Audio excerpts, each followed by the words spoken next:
Okay, thank you very much. I think I have several questions. I need to say that I'm deeply impressed by this part of the conference, of the panel. And do you prefer me to ask all of the questions? Like, I think I will limit myself to two of them at least, or I can go one by one.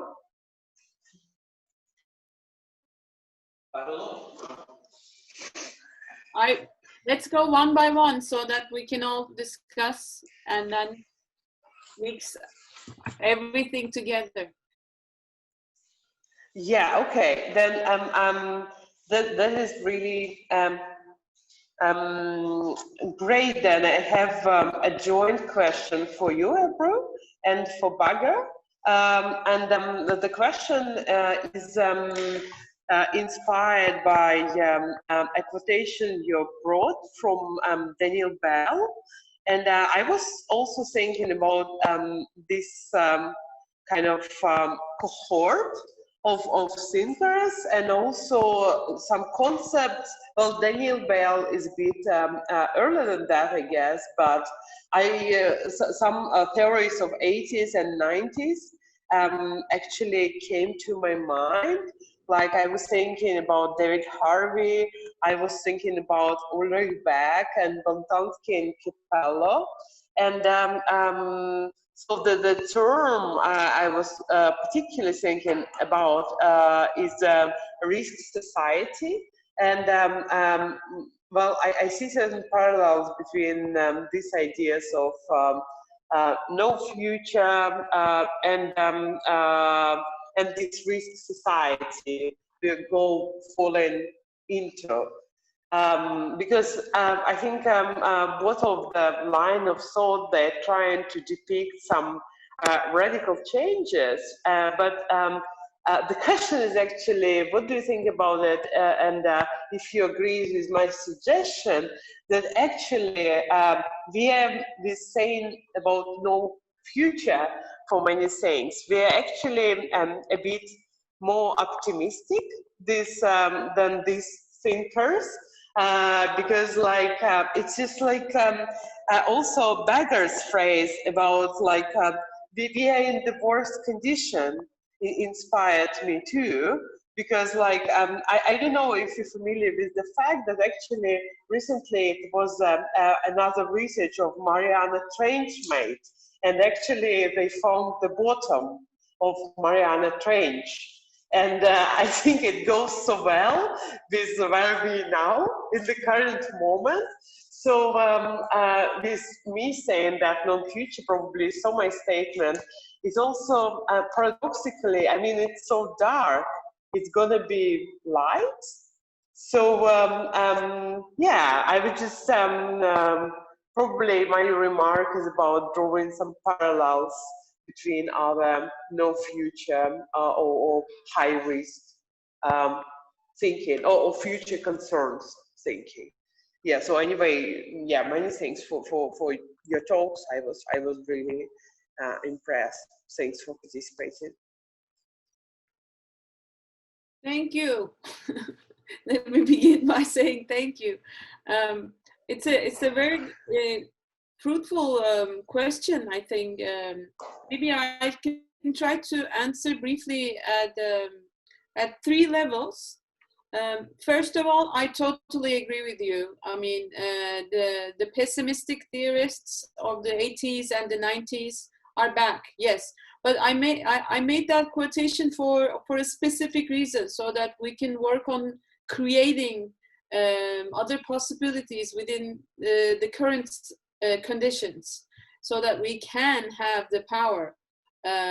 So this is not pessimistic. I think I share the same line with you over there, but I'm not really fully optimistic as well. So I also find that a little romantic, and I also see the risk of cutting us from the or throwing us away to to away from the realities and the problems of today that we are encountering translocally.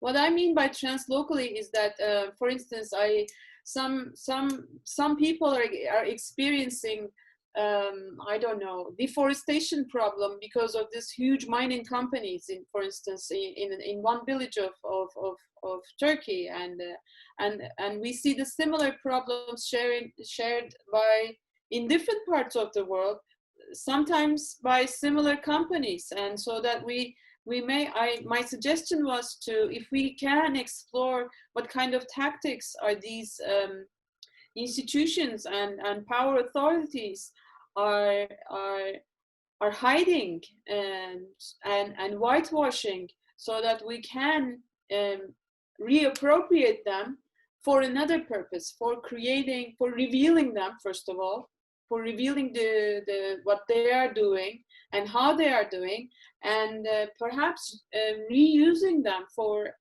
creating alternative visions, alternative conceptions, alternative possibilities, alternative, you know, other possibilities. And one other line of argument can be developed from a theoretical line. We may consider different time conceptions of different living organisms, so that we can learn from the timing conceptions of these living organisms. Perhaps, I mean, I don't know, you know, nowadays we are talking about the time conception of a virus, right? I mean, for a little organism, and how it can survive, and how I can survive, how we can survive, what is we. So maybe we can discuss different conceptions of time and different conceptions of futures by not by only humans, but also non-humans as well, together with them. Yeah.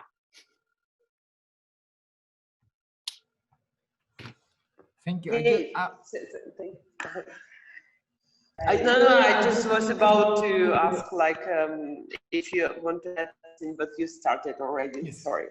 Yeah, no problem. Yeah, I mean, thank you for the question. I mean, I'm thinking on September, Manovic made a post on Facebook and said, "Do not make art, do design, you know, do practice and make stuff, learn craft. Do not post your art, do not use hashtags." And I thought that, like, that was a very pessimist post, I think.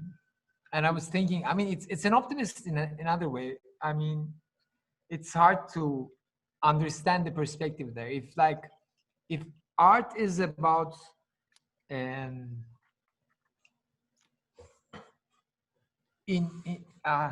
I can't say the word, just a second. It's something left when we think of a project, when we use our mind and then we use our analytical tools, when we analyze something, then we can engineer it, we can do science with it. But when we do this kind of abstraction, we leave out some parts. And these parts, I think, will be forever important, and we have to find the meaning in these parts. I mean, I don't think, like, Maiwa Denki is a group of artists from Japan, and in his very simple words, in his TED talk, he's explaining that when we do engineering, we have to create that square from this amorph shape, and we leave out some parts. And he was saying the future is in these parts, because that's where we didn't design yet. So I think the institution of the artistic process is very valid still, but somehow the art field is a bit far from it. So what I do mostly to understand what is there, I go to the kids. I teach kids, like, you know, sometimes in kindergarten, primary school, and sometimes in university with students, I work projects. And there I can see what the future is looking like. There I could be realistic, and because there I show them the good artworks. I don't tell them the art history. I tell them what's happening in the art field now and how it's perceived. And when I see their reactions, I understand where it's going to. And they talk very, very direct. They say, okay, if I would do the same piece, they wouldn't take me serious. They just criticize the institutions, the way we understand art and everything. And they also like can see the whole picture better in a better perspective. So the only hope I get, I think I get it from the kids, because they show me the problems of my memory. Because we have, okay, there are good things with the memory, but now we have to forget some stuff and start from scratch. And I think this is the only part. When I'm talking about art, I'm not talking about like anything visual or anything aesthetic. No, I'm talking about the way you intervene with your intuition, the way that you cannot rationalize what you are doing, and still other people can see it and observe it. They can't rationalize either. I mean, we can have a discussion about it, but it's not very clear. That's what I'm calling art, I would say. The unclear part of the positive thing that can happen. So this is giving me some hope there. So instead of abandoning art, as Manojit said, which could be an option, I'm trying to redefine it with kids and like my students around me and my peers.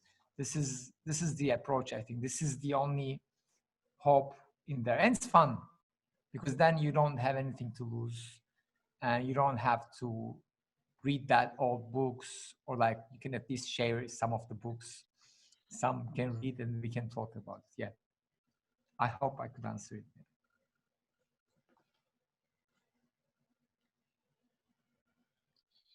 Yeah, great. And I wish we could actually ask Leah about this. I do remember that Facebook post. I think it appeared like a year ago exactly. Like, I would be interested to, because he was here yesterday, and it would be interesting to check, like, is it still there? Is it still a necessity for that many designers? Or maybe we should go back. But, I mean, at least he said yesterday, like, to me, like, don't attack the museums. People just sacrifice their life working there. So maybe at least he leaves them at a small space for museums, but maybe not for all of the artists. So it would be interesting to ask him. I think I'll ask him what he thinks about the post. Yeah, and I think it's really interesting, and if I can, I would just transfer to, and I would link transfer to my question to Jem about photography and painting, and also maybe we can also include design in this chain, like what kind of relationships they all of the four phenomena have, because like I mean, Jem, many thanks for bringing this parallel. I mean, it's really inspiring to think in this parallel. But when I was thinking when you did the talk, it just it always I always had this opinion that maybe photograph. I'm not the greatest specialist in photograph, obviously, but photograph appeared in the visual world that has been created already by painting. So maybe photograph is a little bit behind of the painting in that sense, and in some cases of visuality and like avant-garde visuality. I don't mean Russian avant-garde. Yeah, I mean like advanced visuality, progressive visuality. It was always like a little bit behind other media, maybe. So I would say that photography may be a little bit dependent on painting, at least not in terms of aesthetics maybe, but because of well, well, social understanding of photography and the place it occupies. Because like in today's society, like everybody would say like I am a photographer because I have Instagram. Of course, it's not that advanced point of view on the photography, but it never happened to painting. And what is more interesting, it never happened to design. And if we go to like the future, it never happened to AI for now. Like, because it's a technology which is not in use. So not too many people can create in AI. So what do you think about this relationship between the genres or between the fields? And do you think they are hierarchical? Yeah, so that's the question, I think. A bit complicated question. The reason such questions about photography are complicated is because photography is actually multifunctional. I mean, it's not like a sculpture or poetry or something. Photography is used for so many different purposes, you know, from to, you know, I don't know, blackmailing, to just simple documentation, or you create passport photos, or just take holiday pictures and everything. And they are all done with the very similar equipment. So all photographs look like each other, but their functions differ hugely. So it is very difficult to give straightforward answers to that. And in the relationship between like drawing, painting, and photography also is complicated, because in some cases they have replaced each other just because of technical reasons. Like it's until a certain point, until the beginning of 20th century, it was not possible to print photographs in a book or in a newspaper, for instance, because it was not possible to create printing plates from photographic images until people invented the so-called screening technology. So what they did was very interesting. They created engravings, drawings, which were claimed to be supposedly were exact copies of photographs. So somebody sat down and drew a picture, a drawing of an existing photograph. And under this picture, which was eventually printed in these magazines or newspapers, you would see two signatures. One by the photographer you never saw actually. Secondly, the engraver, whoever turned it into a drawing, which could easily be printed, you know. And why people insisted in, you know, making a copy of a photograph, because photograph actually makes people believe in the reality depicted in the picture more than it would do.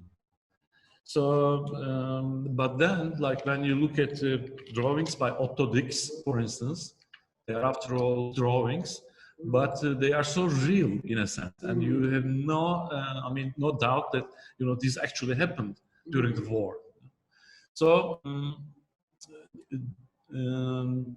in certain cases, I tend to believe that the relation we have with the photograph is actually the relationship we have with the author of the photograph, but the creator of the photograph, or the medium, the publisher, or the venue where we meet with the photograph has huge impact on how we perceive it. There are also two-way relationship, like we have photorealistic or hyperrealistic paintings.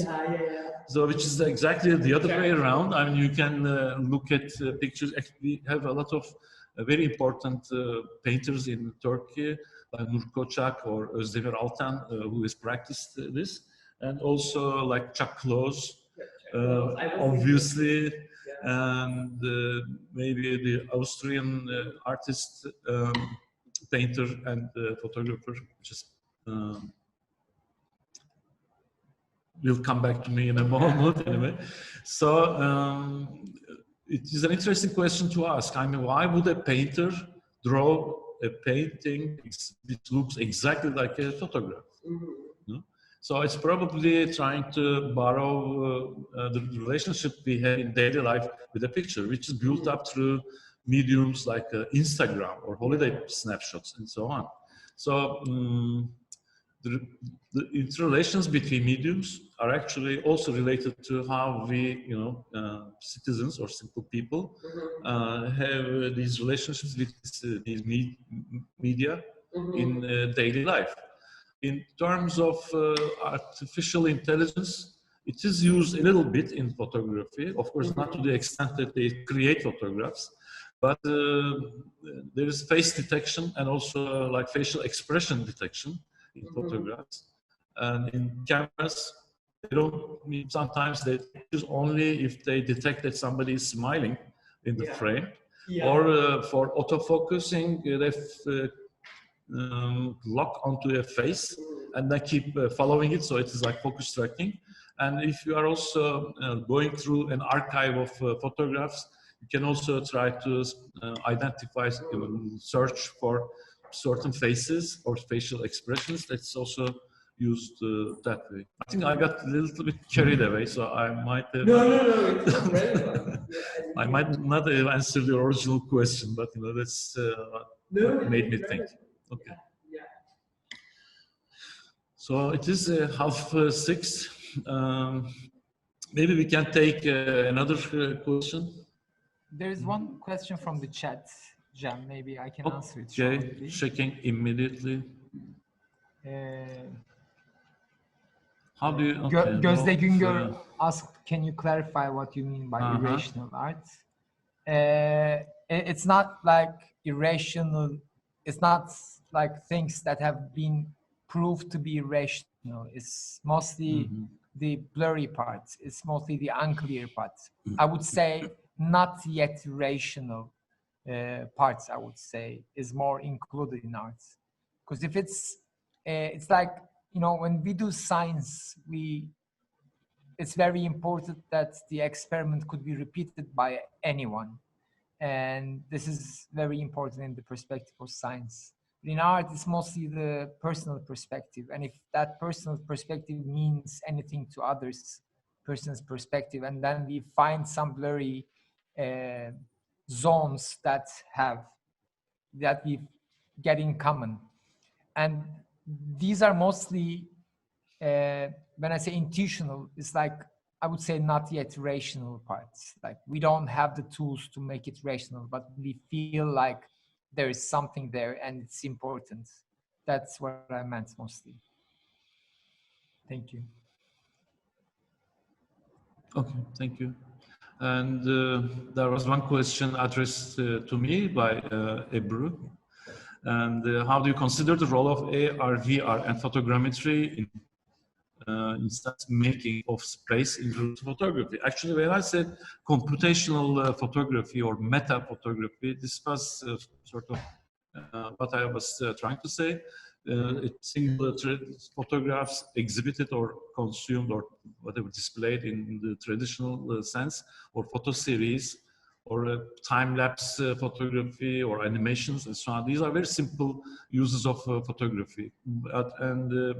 Like photogrammetry, creating photographs in which you can navigate, and actually I consider that no longer can be considered a photograph. It's like a virtual sculpture, which is something you can sort of experience physically inside. It's no longer a photograph for me.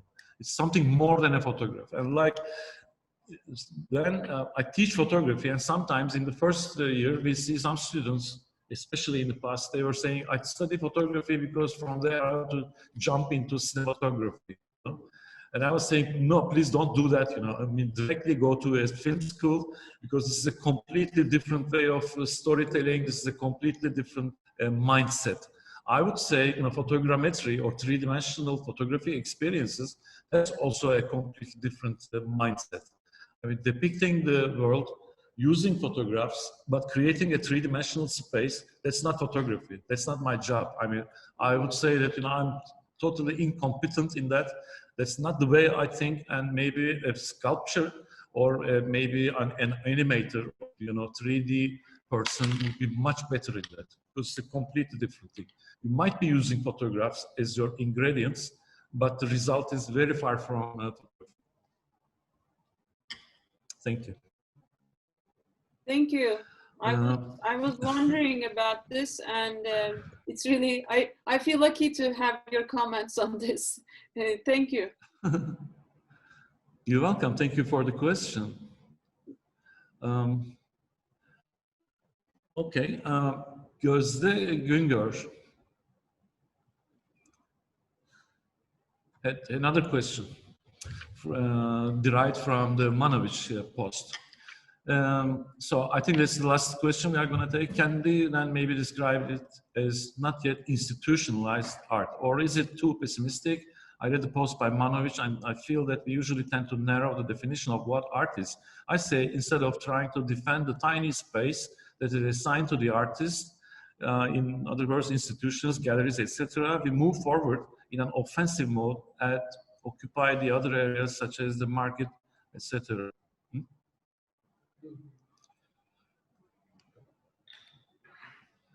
That's not my question. I think this is a similar view, or some sharing points with what Bagar said. Actually, we were talking about, for instance, some establishing some corporations, right, Bagar? Establishing some corporations are not considered as a way of, or a mode of making art, in quote. But we see that that's why probably he mentioned the work of Paulo Cirio, because one of the layers of the work consists of establishing a corporation as a way of tactics.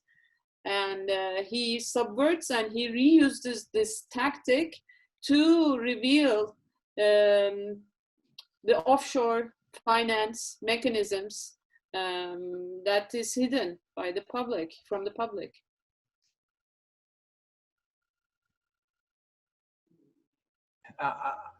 I'm trying to understand the question. It's not easy, but when I'm talking about the artist and the art creation, I never think about the institutions. It's not even a part of it for me. And I mean, established institutions at least. Okay, I mean, they can be used and they can be worked together. This is okay, because there is not established art institutions is not just the algorithm of their corporations, because it can have temporary curators and temporary people working in it who has who understands what's going on in the world. But most of the time when there is an exhibition, I see questions in the minds of the curators, like, is the public ready for that art, or is the public wants that art? That's too much things, it's too much overthinked. I think curators and the organizers are not taking risks. I mean, if the curators are trying to be the artists, which could be accepted for me, like, I'm fine with it. Even the organizers could declare themselves artists, I would be fine with it. But they have to have this they have to take the similar risks. They have to hack their own institutions in that meaning. Like, I'm thinking of, like, forensic architecture was nominated for this Turner Prize in England, and that created discussion, which was a good example, but then it was left there. So this kind of interventions I'm talking about. Normally, like, the problem is very hard for the institutions because they work with the funding, but the artists can find other ways, move around it and go temporary. So the institutions, I mean, if you have a name and if you have a history and if you want to have the roots, then you don't have that much chance to do art, I think. So it's hard for them. I'm not saying, I mean, this tactic is not working anymore. It's paratactic is defining a new relationship with the institutions and I don't see any paratactic established institutions. I can't even think of it. I mean, that's the problem, where I can't understand the thing. But you can create temporary autonomous zones in any institutions, that's fine. I mean, you can do it.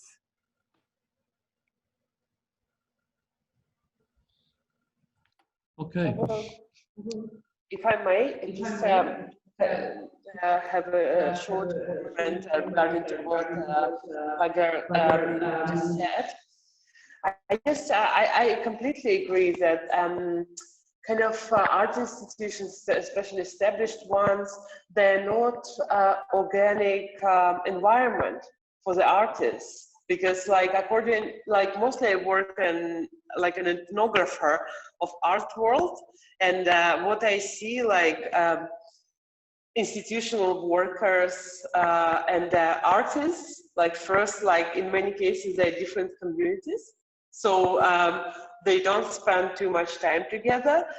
Also, according to the observations I made at some kind of exhibitions in Russia and the UK, it's just like these artists, they don't feel, the living artists don't feel like home in these institutions. And so they're more like guests there. And also, like only truly, like if you take established institutions, like only very few living artists can be there anyhow. And like a lot of space is reserved for dead artists, actually. So instead of it, I agree that we should be looking more at alternative spaces for art. And the example I want to bring, in Russia, in the very beginning of COVID pandemic, it was a group on Facebook established, like an online kind of a market auction called Share Crest, or Ball and Cross, which is referred to Malevich symbols, and it became extremely popular. Sometimes then when an artist posts like a picture and it's a minute and it's sold. I mean, most of the works, they were graphic works, and they are kind of very affordable, but they were those artists who are in the collection of like major Russian museums. So I think this kind of spaces, they're very interesting for the living artists and living art. The only thing, I think it was also like a wave of solidarity. And I don't think that the group, and there were a lot of group copying these strategies, and but I don't think they're that efficient anymore. Maybe just people found another way of seeing art in Russia and globally. But these spaces, they exist, and I really like the word tactical Brew used.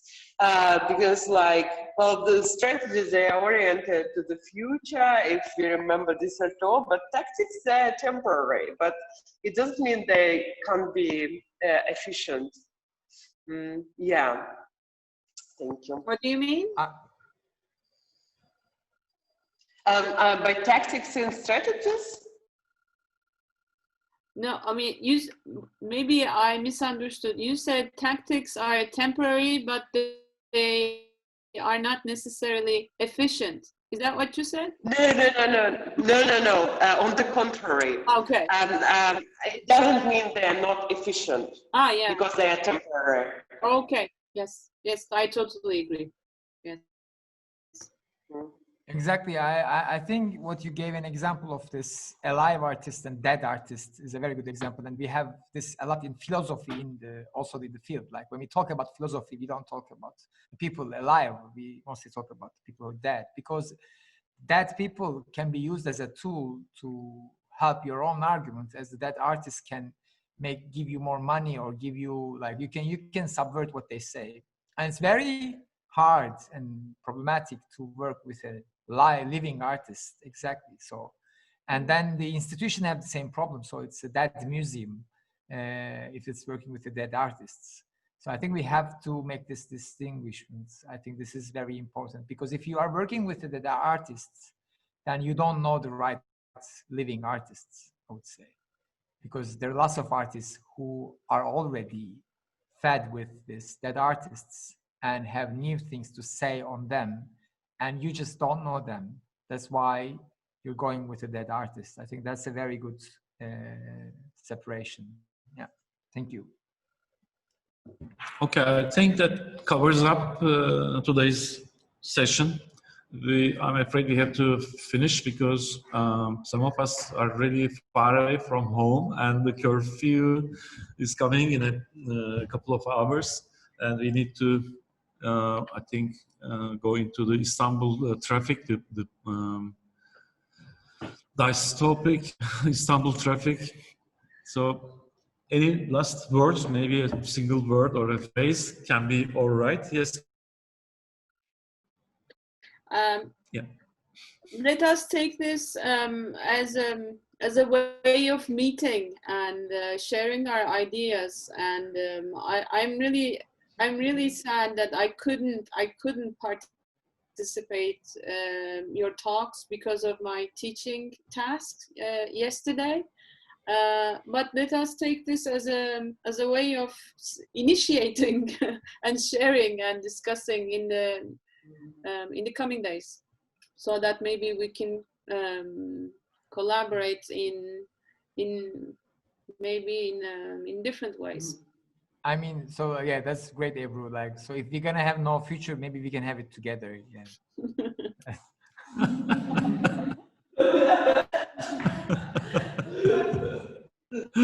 Perfect conclusion. Yeah, okay. Thank you so much. Thank you for joining us. And please follow us on our social media. Thank you so much. Thank you. Goodbye. See you. Bye-bye. Bye bye. Thank you so much, all of you. Thank you. Thank you.